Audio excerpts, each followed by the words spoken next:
नमस्कार, news for nation देख रहे हैं आप। मैं हूं आपके साथ रश्मि।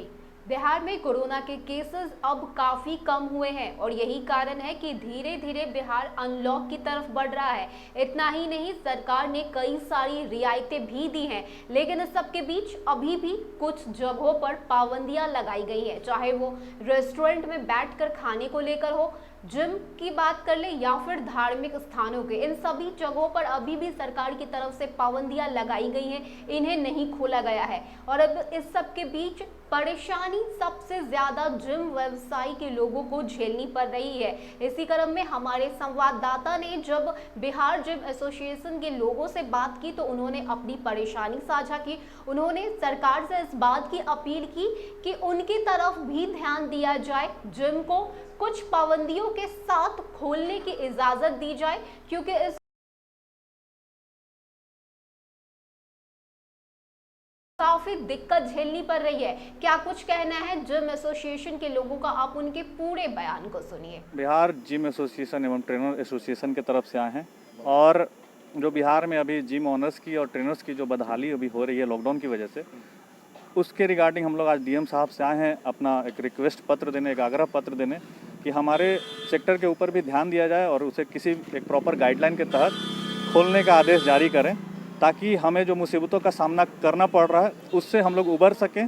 और हमारी जो माली हालत ख़राब हो रही है, हमारी परिवार की जो हालत ख़राब हो रही है, बहुत सारे लोग जो हैं अभी मरणासन की स्थिति में कह सकते हैं, तो उस स्थिति से उबरने के लिए हम लोग सारे लोग मिलकर डीएम साहब से रिक्वेस्ट करने आए हैं कि जो भी तारीख पे मीटिंग हो रही है, और हम लोग इस उम्मीद में कि शायद इस बार जिम खुल जाए, इस बार खुल जाए, और कुछ अता पता नहीं चल रहा है, तो इस बार हम लोग एक मिलकर आग्रह करने आए हैं कि हमें जिम खोलने की इजाज़त दें, ताकि हमारा भी और जितने भी हम हमारे सेक्टर से जुड़े पूरे बिहार के लोग हैं, ट्रेनर हो या जिम ओनर हो, सबका भरण पोषण हो सके, सबकी जो पारिवारिक स्थिति है वो सुधर सके।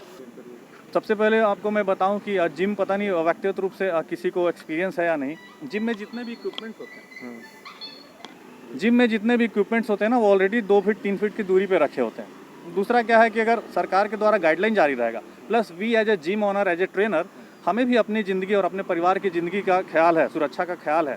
तो हम लोग जब लास्ट टाइम भी जब जिम खुला था, हम लोगों ने प्रॉपर थर्मल चेकिंग, सैनिटाइजेशन, बिना सैनिटाइजर के किसी मेंबर्स को इंटर नहीं करने दे रहे थे, प्रॉपर मास्क का ध्यान रख रहे थे, डिस्टेंसिंग। हम लोगों ने टाइम स्लॉट बना रखा था मेंबर्स के लिए कि इतने टाइम में बस 2 ही 4 ही मेंबर, 10 ही मेंबर आएंगे, अपने एरिया के हिसाब से सारे जिम वालों ने, पूरे बिहार के जिम वालों ने।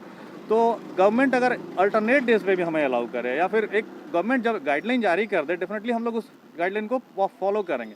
क्योंकि अभी देखिए सब्जी मार्केट खुला, बहुत सारे, मैं किसी बिजनेस को कंपेयर नहीं करना चाहता हूँ, बट बहुत ऐसी चीज़ है जो जिम से भी ज़्यादा ही क्राउडेड है, ज़्यादा अनसेफ है, फिर भी खुली हुई है। तो हम लोग को बिजनेस करने के लिए और हम लोग को भी जीने का हक है ना। हमारे ऊपर बहुत सारी लाइबिलिटी है, मतलब जिम का किराया मतलब मिनिमम 30,000 से लेकर 1.5 लाख 2 लाख तक का होता है। ट्रेनर्स जितने होते हैं, स्टाफ कम से कम एक जिम में 5 से 6 मिनिमम स्टाफ होते हैं, छोटे से छोटे जिम में, उनकी सारी लोगों की मतलब ये आय बंद है। अब सोचिए इतने लोगों का जो फैमिली मेंबर्स होंगे, जिनके बच्चे होंगे, फ़ी देना होगा, घर का खर्चा है। मैक्सिमम लोग जो हैं जिम से जुड़े हुए हैं ना, आप पता करिएगा, सारे लोग किराए के मकान में रहते हैं, घर का किराया देना मुश्किल हो रहा। तो ये सब सरकार की तरफ से कोई आर्थिक सहायता नहीं मिल रही, फिर भी हम लोग 1.5 साल से किसी तरह गुजारा कर रहे हैं। नाम बता दीजिए। मेरा नाम विकास कुमार हुआ, मैं पूरे बिहार के जिम एंड ट्रेनर एसोसिएशन को रिप्रेजेंट कर रहा हूँ एज ए प्रेसिडेंट।